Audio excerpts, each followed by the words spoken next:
Hey, Dante, how are you? Um, Good. Yep. Are you having an okay time not being in being able to go outside and see all your friends and stuff? Actually, I do get to play with my friends. Oh, nice, nice, nice. So you do I'm get not to. really worried about coronavirus too much, so yeah.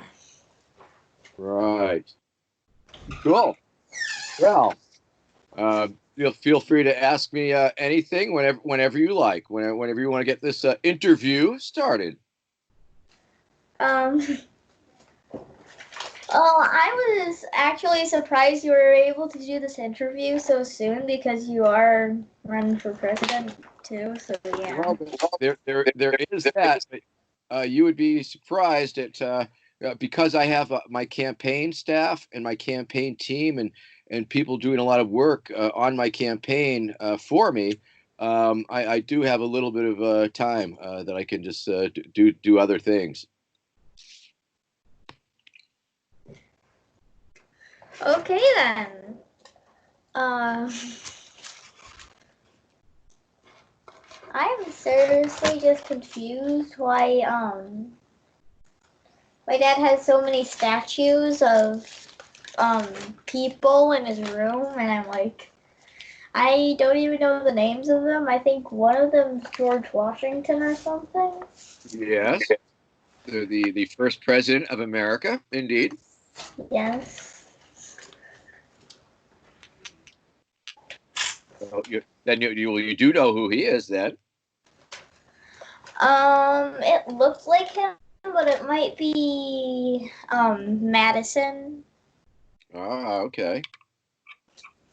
which, by the way, is my little sister's third name. Well, Well, I mean middle name. Middle there name. there might be a connection there. Are there? Does he have any? Is there any statues of me? I don't think there was in here. Yeah, no, definitely. There's not a lot, but a few people have made statues of me, and that's pretty fun. Oh, I saw a Darth Vader statue.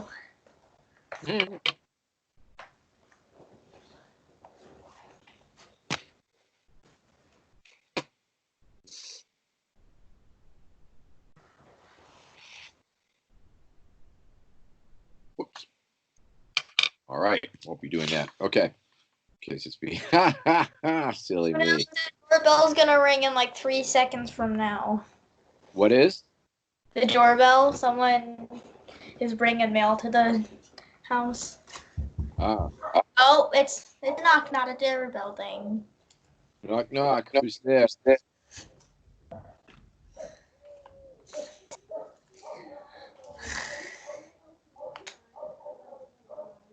Wait, is that a calculator?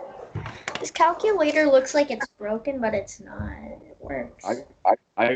I wish I could see. I wish your camera was working so we could share that experience. It looks like really scratched on the number parts. And wait, are those? Is that a record?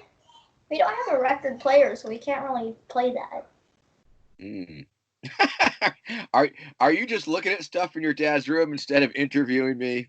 Well, I just wanted to talk a little bit before we do Oh, the okay. interview. Okay. Sure. Sure. A good way to do an interview to talk to your subject a little bit first to put them at ease and make them feel comfortable. Absolutely. Well, this is literally my first interview, and I Mhm. didn't really know that. Okay. Well, I guess you just sort of felt and know that that's instinctively that's a way to do it. Talk to people and just chat them up a little bit, and then you can get to the questions. So yeah, whenever you're ready, or Well, whenever you feel like we've spoken enough. I feel like we should start the interview. Okay.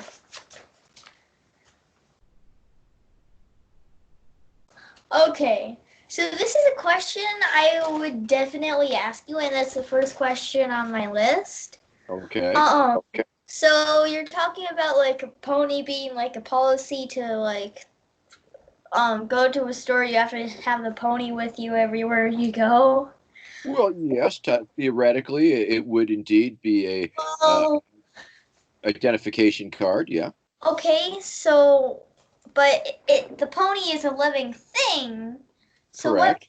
happen if like it dies? Like, would you have to get a new pony, or would we get shipped a new pony? Or Well, if your pony were to die while you had your pony, of course, it depends under the circumstances. I suppose. Perhaps we would be able to use the pony for food, maybe, or perhaps for organs for other ponies who might need pony organs, perhaps. Um, and of course, we would want to ultimately give the pony a burial, a respectful burial, or perhaps cremation.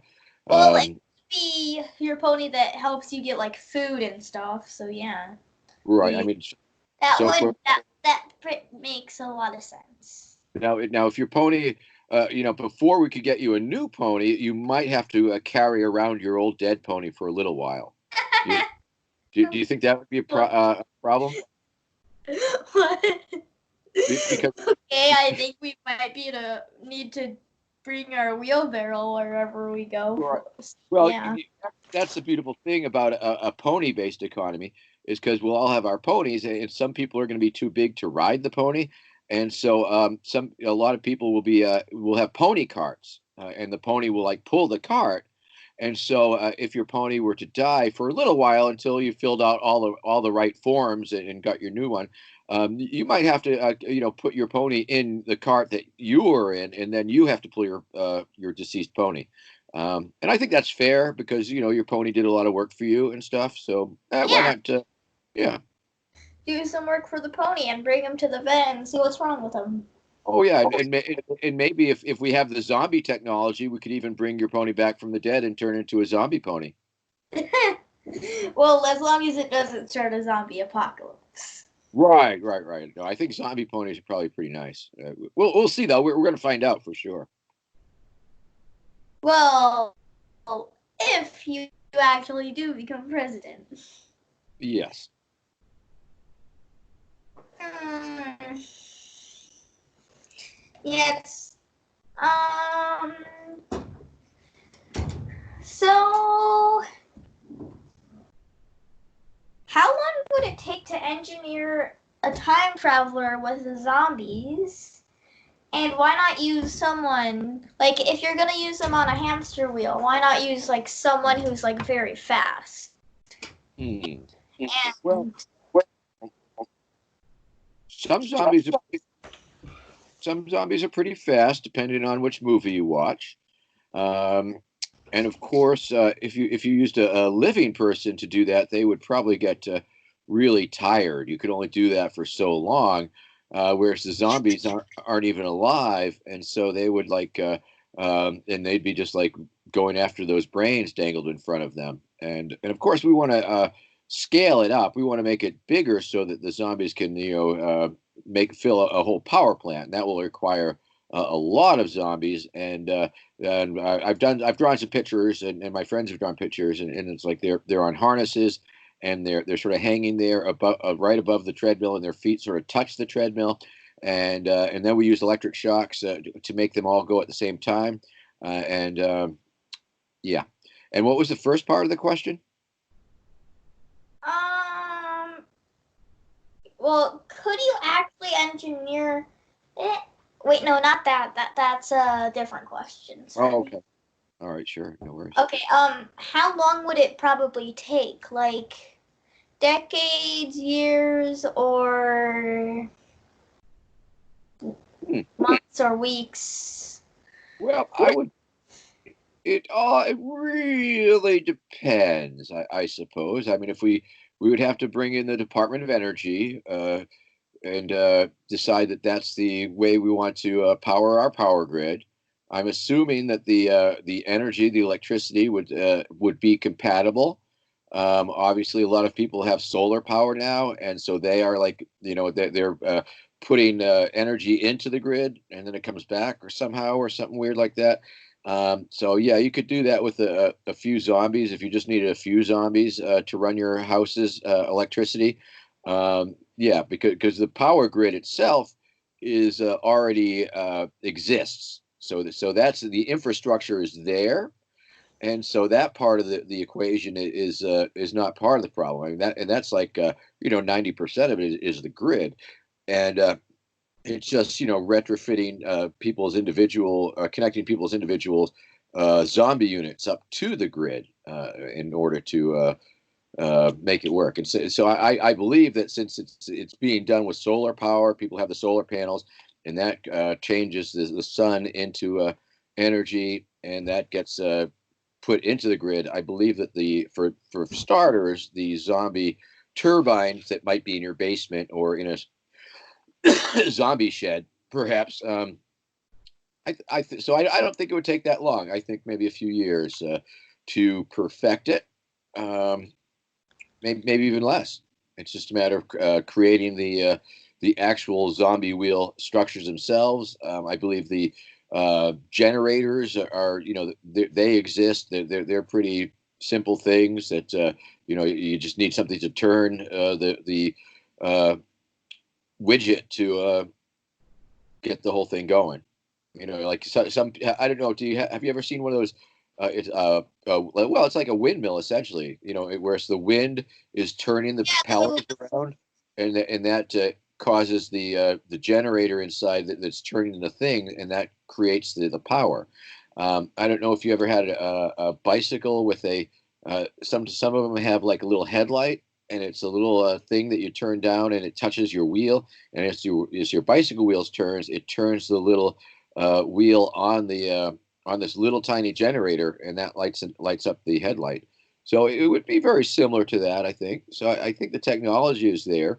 It's just a matter of creating and distributing the hamster wheels. Okay, bonus question that it's not really on my list right now, but Okay. what happens if the zombie well, like what if a zombie gets out? Oh, well, let me assure you that there has never been an accidental zombie release um, in a zombie turbine facility, and so it hasn't happened yet. So I can only assume that it's very safe, and we would use all the latest security procedures, including locks on the doors and things of that nature. Okay. Yeah, I think you said that because there never has been a zombie facility thingy. Yeah, So, yeah.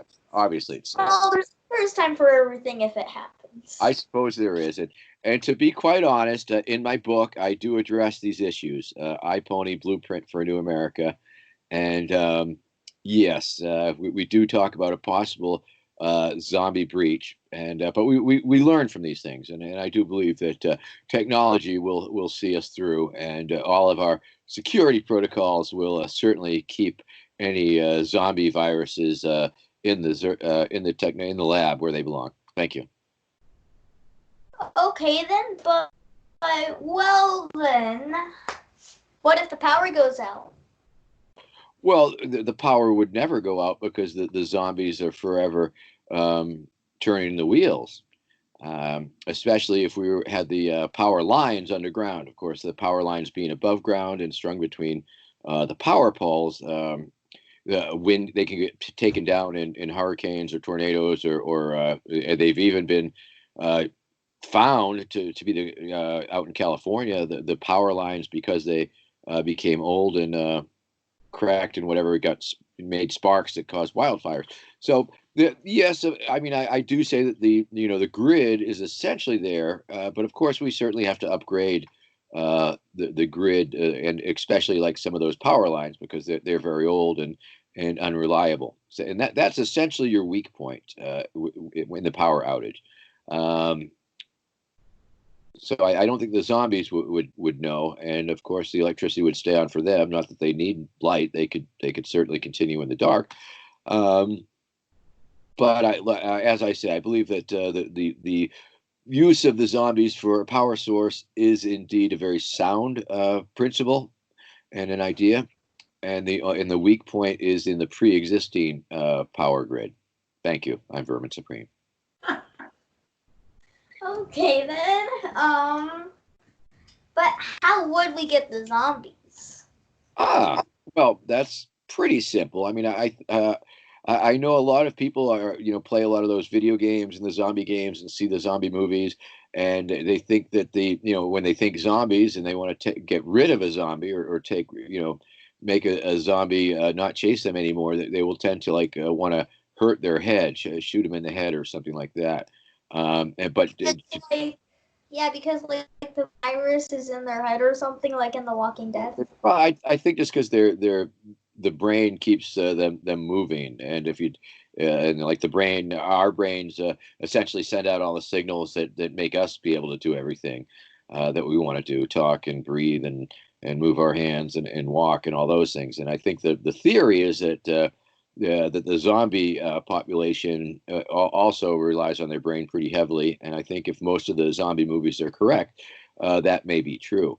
But the thing to keep in mind is that, if you chop off a zombie head, for example, as I've seen in some movies, to stop the zombie, yes, that stops the zombie, but it makes them not useful or unable to turn the turbines. And so if people insist on trying to, just take out their brains, that would make the zombies unsuitable for energy production. So you have to bring them, you have to bring the zombies home alive or at least undead. I mean, you have to capture them without destroying them, which is a little bit tricky. But once again, there is technology that exists. I mean, it could be as simple as dropping nets on a herd of zombies from the a helicopter, or wrapping them up in saran wrap or duct tape or long sticks with clamps on it that you could you would go after like a dog or something. And if a bad dog or something is all barky and stuff and trying to bite you, they have these poles with the little noose on the end that you get around their neck and stuff.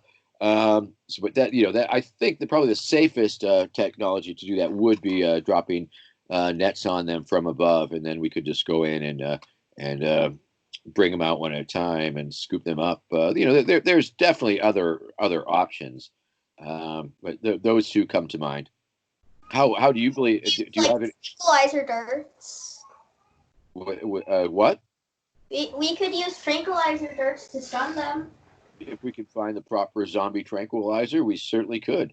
And we're always looking for exciting new ideas on how to bring the zombies in, still kicking, if you will, because I won't say alive because they're not really alive. But so yeah, always looking for new ideas on that. And I like the tranquilizer darts. That's a very good one. Thank you.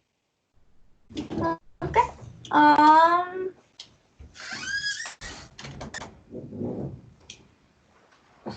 Well, how would you get a pony in the car if you don't have a pony wagon thing? Well, interesting. I've seen a lot of pictures of ponies in cars, and but we're trying to replace cars with the ponies. That's a big part of the idea, moving into a post fossil fuel oil based economy. And it's pretty easy to picture. Just imagine like you're driving down the highway, but instead of being in a car, you're in a cart with your pony, and you're going about half the speed because ponies don't go that fast. But you get to where you're going, and it's a slower, more friendly, more mellow way to get from point A to point B. And well, what's your hurry really when you get right down to it? I've also seen pictures of ponies towing cars um, as a stopgap in the economy. But during the time where we're transitioning to a pony-based economy, um, anything is possible, and so there's a lot of things that could happen, and a lot of things may happen. But yeah, I'd say your average pony can fit in the larger car easily enough. Okay, then. Well, And I would also, Dante, I'd also like to point out that we're trying to make the ponies really small also. So when we can make them really small, it'll be easier to carry them around. Of course, it might make it harder for them to tow you around. So we have to find just the proper balance. I'm sorry, I did not mean to interrupt. Next question, please. Oh, it's fine. Not next question. I was just making a suggestion. So actually, having the pony with you in the car would be very useful because if you run out of gas, you can hook the pony up to the car and it can bring you home. If you're not close to a gas station, it can bring you to a gas station. And yeah. That's a very good point. Very good point. There may be a place for you in my administration.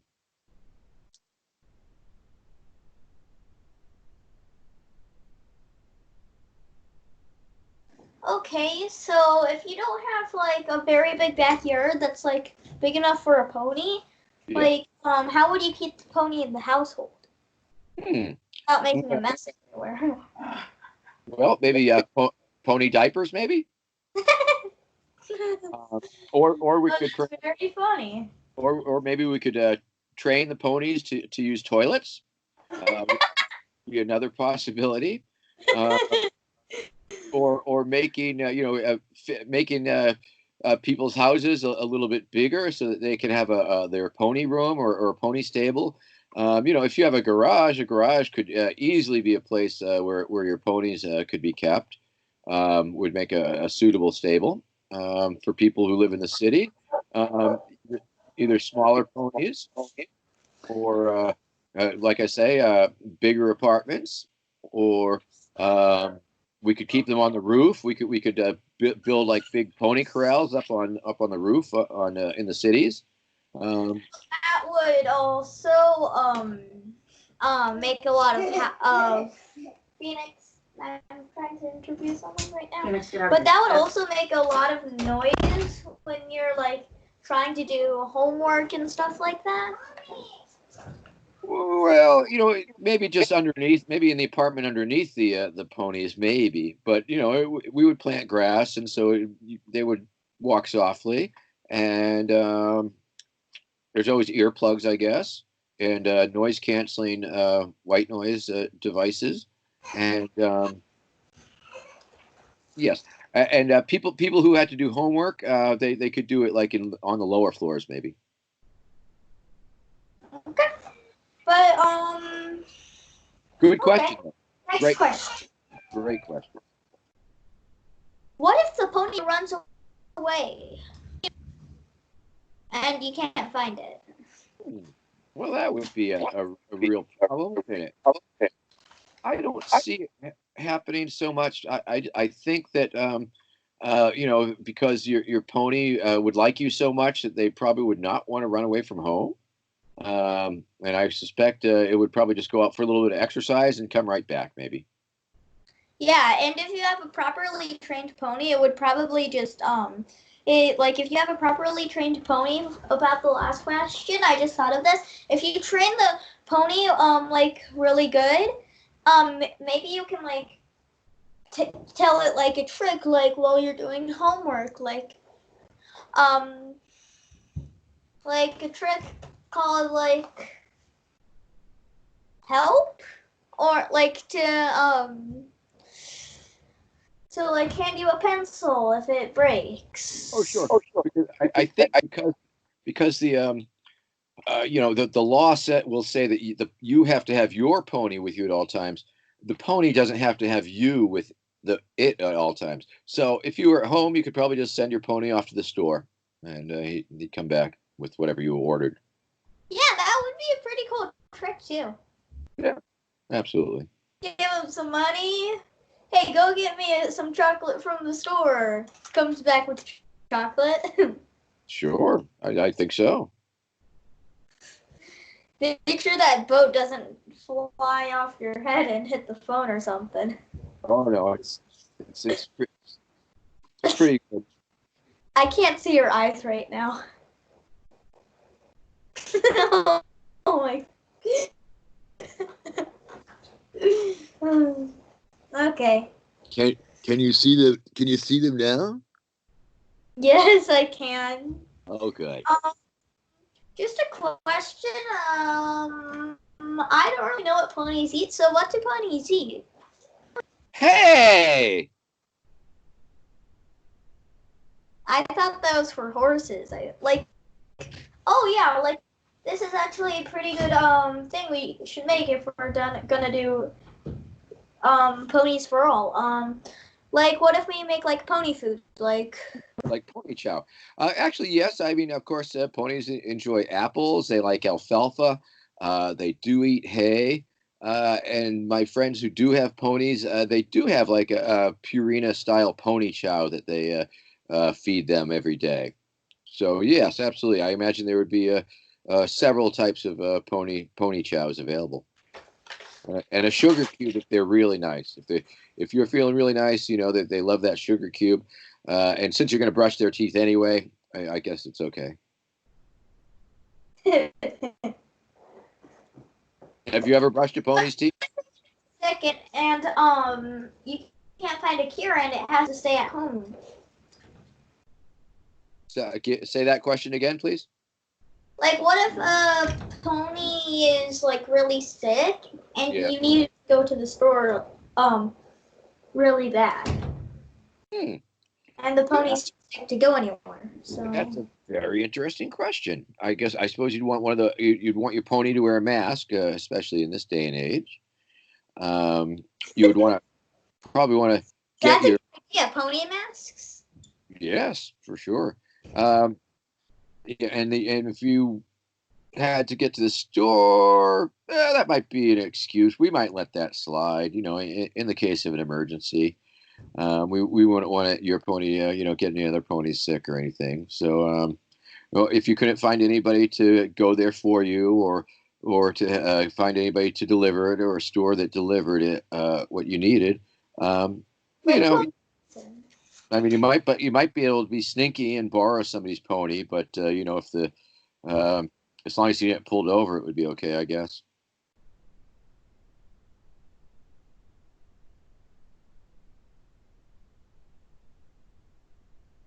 How would you move if the pony's like how would you move? Because like the pony would have to like how would you move from one place to the other without having your pony like being really stressed out?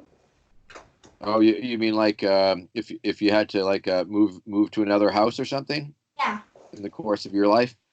Well, I think it's like I think ponies are flexible. I mean, it takes a little bit of adjustment sometimes, of course, because the pony's made friends and all that, and the pony might miss his pony friends, and really get used to his pony room and all of that. But they're pretty adaptable, and when it might take a little bit, like a cat or a dog or even a human. Sometimes it takes a little bit to get used to. So it might be sad that it had to leave its pony friends and all, but it would make new pony friends, and will probably grow to love its new surroundings and new situation quite handily. But it's an adjustment, and so of course such a thing might take a little bit of time. But if you have that situation arise, you just be sure to assure your pony that everything will be all right, that he's still loved, and that you understand that it might be a little hard at first, but it will be okay. Okay, another question. Why do you wear the boot? Ah, well, I wear a rubber boot on my head because it stands for all that is good in America, which of course includes the ability to wear a boot on your head if you want to.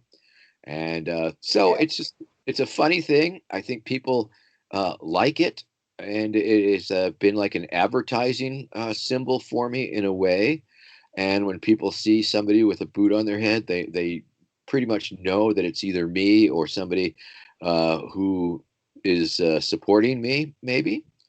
Um, I like it because it's a signal to people that what I might be presenting to them might not be totally serious, that it might be a little silly. And I like the fact that you could take a picture of me anywhere, pretty much, in any crowd or any place, and you could show it to a kid, and you say, "Excuse me, kid, would you look at this picture and tell me what you think is wrong with it?"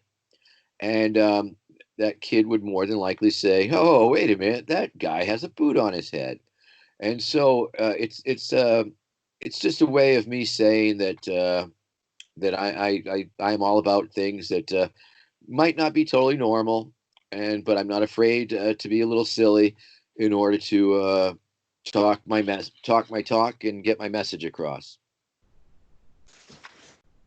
Okay. Why did you interest in politics? Um, when I my first run, when I first ran for mayor of Baltimore, way back in 1987, it wasn't really so much about politics. It was more about just for something to do for fun. Uh, but it seems like, and then I started running for president after a while, and I just discovered that running for president was just this really small little subsection, this little niche of things that you can do. Because obviously, people can do a lot of things in this world, and it depends what you're trying to make happen. And I found that by running for president and with these ideas of platform of zombies and ponies, that people really liked it because it was so unusual, and they loved the joke. They thought it was very funny, and they knew that I was making a joke, making fun of politics and of running for president. So for many years, I was sort of running for president as a funny joke to make fun of the idea that we need a president, or that that people should have power over people and things like that. And I just found that this was a really good way to reach a lot of people, wearing the boot and talking about things that are totally pretend. And people understand that it's pretend, but they're happy to play along. And so it just became a thing that I found to be really easy for me and really fun for me, and people really, really like it. And so those are some of the reasons that I keep doing it. Okay. One last question. I would do more questions that are more fun, but I had to put like questions about your life in. Oh, This sure. is the last question, okay? Sure. So, um, when were you born? Like, what year? Like, what state? Oh, I was born in Boston, Massachusetts in 1961. And Ooh, yes, so it was a long time ago. That makes me almost 58 years old, or maybe 59. I lose track, as old people do sometimes. And I was I wanted to be the reason I was born in Boston is because I wanted to be near my mother. okay. That was the last question. Yeah. You should thank him for. Um, Thank you for letting me interview you. Oh, well, of course. You are welcome. You are welcome, Dante.